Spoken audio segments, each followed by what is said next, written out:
नमस्कार, one page YouTube channel में आपका स्वागत है।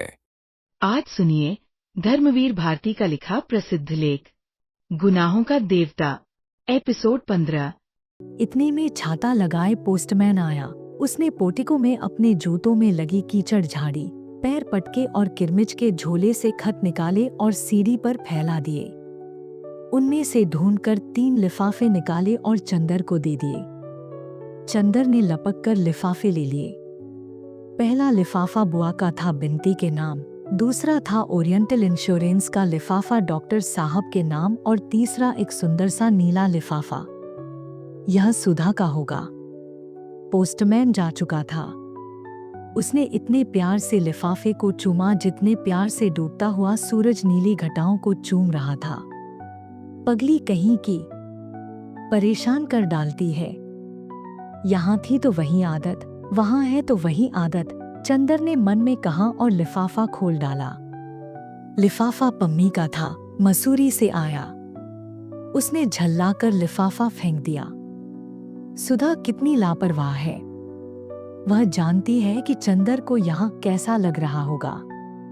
बिनती ने बता दिया होगा, फिर भी वही लापरवाही। मारे गुस्से के थोड़ी देर बाद उसने पम्मी का खत पढ़ा। छोटा सा खत था। पम्मी अभी मसूरी में ही है, अक्टूबर तक आएगी। लगभग सभी यात्री जा चुके हैं, लेकिन उसे पहाड़ों की बरसात बहुत अच्छी लग रही है। बर्टी इलाहाबाद चला गया है। उसके साथ वहां से एक पहाड़ी ईसाई लड़की भी गई है। बर्टी कहता है कि वह उसके साथ शादी करेगा। बर्टी अब बहुत स्वस्थ है। चंदर चाहे तो जाकर बर्टी से मिल ले। सुधा के खत के न आने से चंदर के मन में बहुत बेचैनी थी। उसे ठीक से मालूम भी नहीं हो पा रहा था कि ये लोग हैं कहाँ। बर्टी के आने की खबर मिलने पर उसे संतोष हुआ। चलो एक दिन बर्टी से ही मिलाएंगे, अब देखें कैसे है वह। तीसरे या चौथे दिन जब अकस्मात पानी बंद था तो वह कार लेकर बर्टी के यहाँ गया। बरसात में इलाहाबाद की सिविल लाइंस का सौंदर्य और भी निखर आता है। रूखे सूखे फुटपाथों और मैदानों पर घास जम जाती है। बंगले की उजाड़ चहारदीवारियों तक हरी भरी हो जाती हैं। लंबे और घने पेड़ और झाड़ियां निखरकर धुलकर हरे मखमली रंग की हो जाती हैं और कोलतार की सड़कों पर थोड़ी थोड़ी पानी की चादर सी लहरा उठती है, जिसमें पेड़ों की हरी छायाएं बिछ जाती हैं। बंगले में पली हुई बत्तखों के दल सड़क पर चलती हुई मोटरों को रोक लेते हैं और हर बंगले में से रेडियो या ग्रामोफोन के संगीत की लहरें मचलती हुई वातावरण पर छा जाती हैं। कॉलेज से लौटकर एक प्याला चाय पीकर कार लेकर चंदर बर्टी के यहाँ चल दिया। वह बहुत दिन बाद बर्टी को देखने जा रहा है। जिन व्यक्तियों को उसने अपने जीवन में देखा था, बर्टी शायद उन सभी से निराला था, अद्भुत था। लेकिन कितना अभागा था। नहीं, अभागा नहीं, कमजोर था बर्टी। और वही क्या कमजोर था, यह सारी दुनिया कितनी कमजोर है। बर्टी का बंगला आ गया था। वह उतरकर अंदर गया। बाहर कोई नहीं था। बरामदे में एक पिंजरा टंगा हुआ था जिसमें एक बहुत छोटा तोते का बच्चा टंगा था। चंदर भीतर जाने में हिचक रहा था, क्योंकि एक तो पम्मी नहीं थी और दूसरे कोई और लड़की भी बर्टी के साथ आई थी, बर्टी की भावी पत्नी। चंदर ने आवाज दी। अंदर कोई बहुत भारी पुरुष स्वर में एक साधारण गीत गा रहा था। चंदर ने फिर आवाज दी। बर्टी बाहर आया। चंदर उसे देखकर दंग रह गया। बर्टी का चेहरा भर गया था। जवानी लौट आई थी। पीलेपन की बजाय चेहरे पर खून दौड़ गया था। सीना उभर आया था। बर्टी खाकी रंग का कोट, बहुत मोटा खाकी है, खाकी ब्रिचेज, शिकारी बूट पहने हुए था और कंधे पर बंदूक लटक रही थी। वह आया ड्राइंग रूम के दरवाजे पर पीठ झुकाकर, एक हाथ से बंदूक पकड़कर और एक हाथ आंखों के आगे रखकर उसने इस तरह देखा जैसे वह शिकार ढूंढ रहा हो। चंदर के प्राण सूख गए।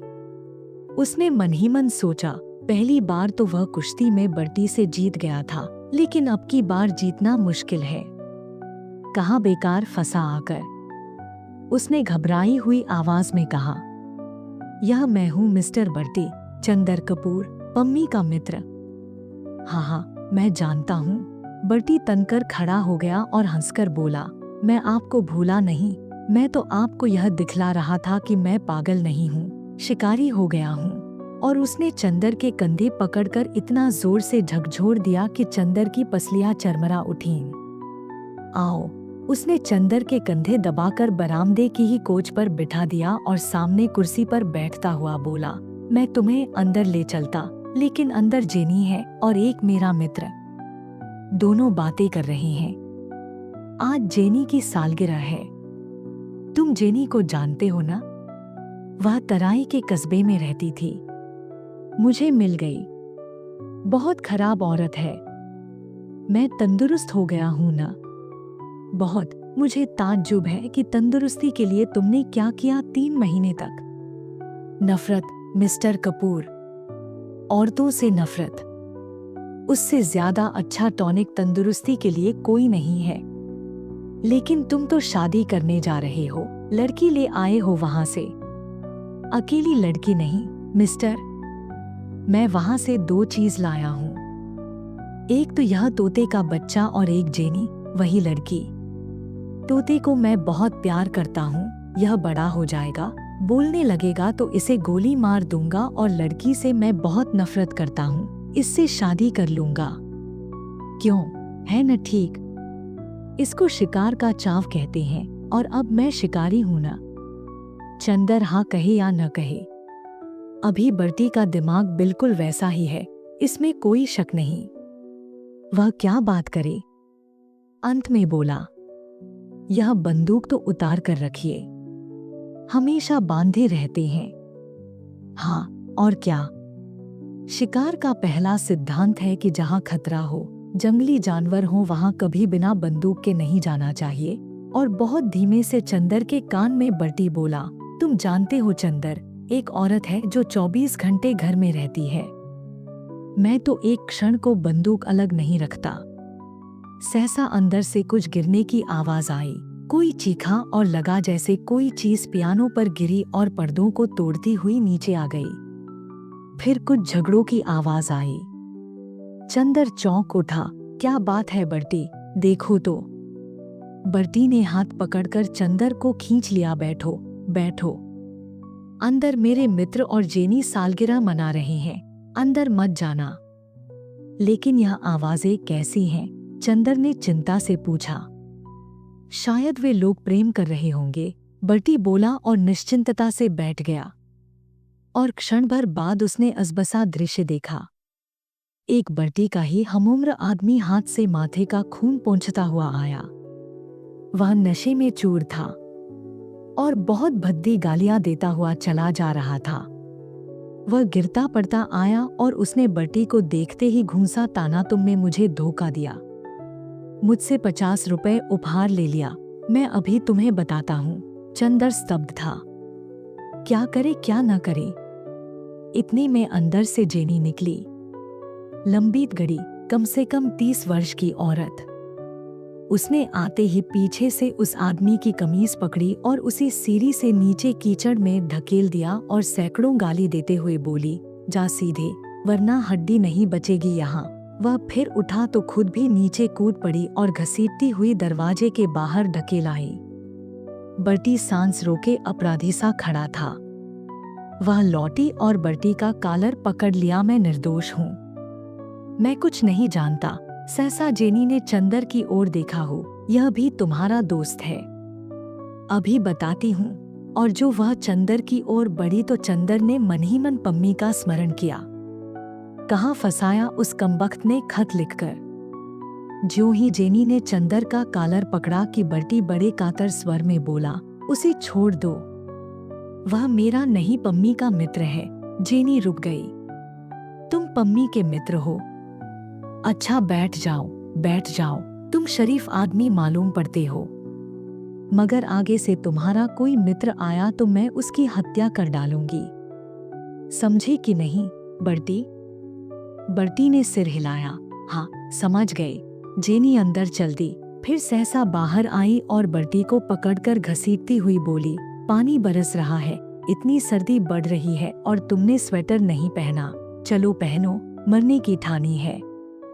मैं साफ बताए देती हूँ, चाहे दुनिया इधर की उधर हो जाए, मैं बिना शादी किए मरने नहीं दूंगी तुम्हें। और वह बकरे की तरह बर्टी का कान पकड़कर अंदर घसीट ले गई। चंदर ने मन में कहा, यह कुछ इस रहस्यमय बंगले का असर है कि हरेक का दिमाग खराब ही मालूम देता है। 2 मिनट बाद जब बर्टी लौटा तो उसके गले में गुलबंद, ऊनी स्वेटर, ऊनी मोजे थे। वह हाफता हुआ आकर बैठ गया। मिस्टर कपूर, तुम्हें मानना होगा कि यह लड़की, यह डाइन जेनी बहुत क्रूर है। मानता हूँ बर्टी, 16 आने मानता हूँ, चंदर ने मुस्कुराहट रोककर कहा। लेकिन यह झगड़ा क्या है? झगड़ा क्या होता है? औरतों को समझना बहुत मुश्किल है। इस औरत के फंदे में फंसे कैसे तुम? चंदर ने पूछा। शी होठ पर हाथ रखकर धीरे बोलने का इशारा करते हुए बर्टी ने कहा, धीरे बोलो। बात ऐसी हुई कि जब मैं तराई में शिकार खेल रहा था तो एक बार अकेले छूट गया।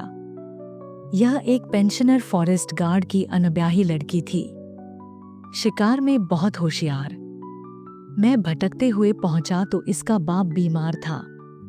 मैं रुक गया। तीसरे दिन वह मर गया। उसे जाने कौन सा रोग था कि उसका चेहरा बहुत डरावना हो गया था और पेट फूल गया था। रात को इसे बहुत डर लगा तो यह मेरे पास आकर लेट गई। बीच में बंदूक रखकर हम लोग सो गए। रात को इसने बीच से बंदूक हटा दी और अब वह कहती है कि मुझसे ब्याह करेगी और नहीं करूंगा तो मार डालेगी। पम्मी भी मुझसे बोली तुम्हें अब ब्याह करना ही होगा। अब मजबूरी है मिस्टर कपूर। चंदर चुप बैठा सोच रहा था, कैसी विचित्र जिंदगी है इस अभागे की। मानो प्रकृति ने सारे आश्चर्य इसी की किस्मत के लिए छोड़ रखे थे। फिर बोला, यह आज क्या झगड़ा था? कुछ नहीं, आज इसकी सालगिरह थी। यह बोली, मुझे कुछ उपहार दो। मैं बहुत देर तक सोचता रहा, क्या दूं इसे? कुछ समझ ही में नहीं आया। बहुत देर सोचने के बाद मैंने सोचा, मैं तो इसका पति होने जा रहा हूं, इसे एक प्रेमी उपहार में दे दूं। मैंने एक मित्र से कहा कि तुम मेरी भावी पत्नी से आज शाम को प्रेम कर सकते हो। वह राजी हो गया, मैं ले आया। चंदर जोर से हंस पड़ा। हंसो मत मिस्टर कपूर, बर्टी बहुत गंभीर बनकर बोला। इसका मतलब यह है कि तुम औरतों को समझते नहीं। देखो, एक औरत उसी चीज को ज्यादा पसंद करती है, उसी के प्रति समर्पण करती है जो उसकी जिंदगी में नहीं होता। मसलन एक औरत है जिसका ब्याह हो गया है या होने वाला है, उसे यदि एक नया प्रेमी मिल जाए तो उसकी प्रसन्नता का ठिकाना नहीं रहता। वह अपने पति की बहुत कम परवाह करेगी अपने प्रेमी के सामने। और अगर कुंवारी लड़की है तो वह अपने प्रेमी की भावनाओं की पूरी तौर से हत्या कर सकती है यदि उसे एक पति मिल जाए तो। मैं तो समझता हूँ कि कोई भी पति अपनी पत्नी को यदि कोई अच्छा उपहार दे सकता है तो वह है एक नया प्रेमी, और कोई भी प्रेमी अपनी रानी को यदि कोई अच्छा उपहार दे सकता है तो वह यह कि उसे एक पति प्रदान कर दे।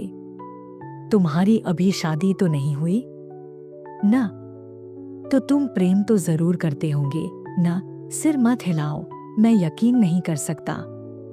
मैं इतनी सलाह तुम्हें दे रहा हूँ कि अगर तुम किसी लड़की से प्यार करते हो तो ईश्वर के वास्ते उससे शादी मत करना। तुम मेरा किस्सा सुन चुके हो।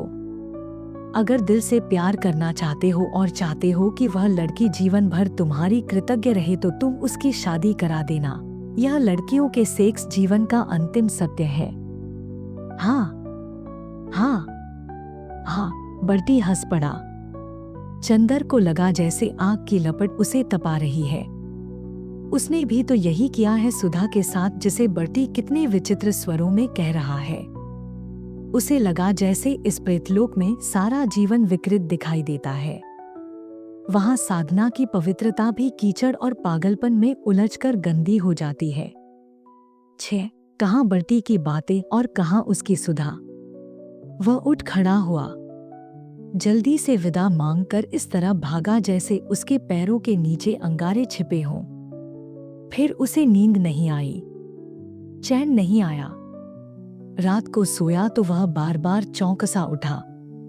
उसने सपना देखा, एक बहुत बड़ा कपूर का पहाड़ है, बहुत बड़ा, मुलायम कपूर की बड़ी बड़ी चट्टानें और इतनी पवित्र खुशबू कि आदमी की आत्मा बेले का फूल बन जाए। वह और सुधा उन सौरभ की चट्टानों के बीच चढ़ रही हैं। केवल वह है और सुधा। सुधा सफेद बादलों की साड़ी पहने है और चंद्र किरणों की चादर लपेटे है। जहां जहां चंद्र जाता है, कपूर की चट्टानों पर इंद्रधनुष खिल जाते हैं और सुधा अपने बादलों के आंचल में इंद्रधनुष के फूल बटोरती चलती है। सहसा एक चट्टान हिली और उसमें से एक भयंकर प्रेत निकाला। एक सफेद कंकाल जिसके हाथ में अपनी खोपड़ी और एक हाथ में जलती मशाल, और उस मुंडहीन कंकाल ने खोपड़ी हाथ में लेकर चंद्र को दिखाई। खोपड़ी हंसी और बोली, देखो, जिंदगी का अंतिम सत्य यह है। यह, और उसने अपने हाथ की मशाल ऊंची कर दी। यह कपूर का पहाड़, यह बादलों की साड़ी, यह किरणों का परिधान, यह इंद्रधनुष के फूल, यह सब झूठे हैं।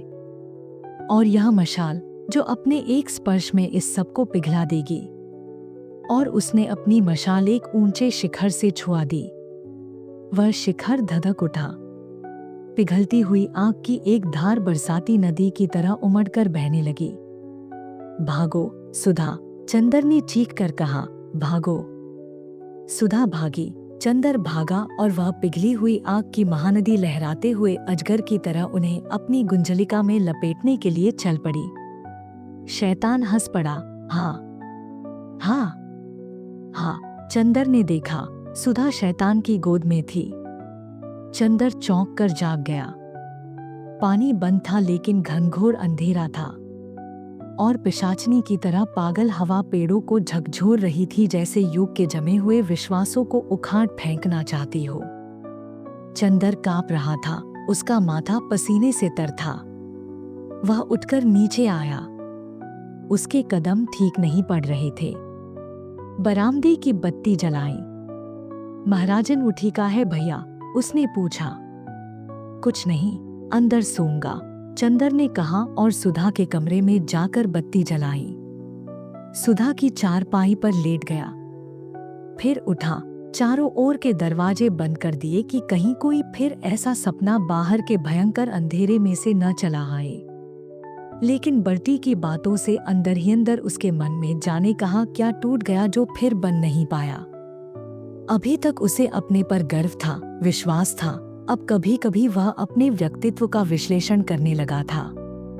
अब वह कभी कभी अपने विश्वासों पर सिर ऊंचा करने के बजाय उन्हें सामने फेंक देता और एक निरपेक्ष वैज्ञानिक की तरह उनकी चीरफाड़ करता, उनकी शव परीक्षा किया करता। अभी तक उसके विश्वास का संबल था, अब किसी ने उसे तर्क का अस्त्र शस्त्र दे दिया था।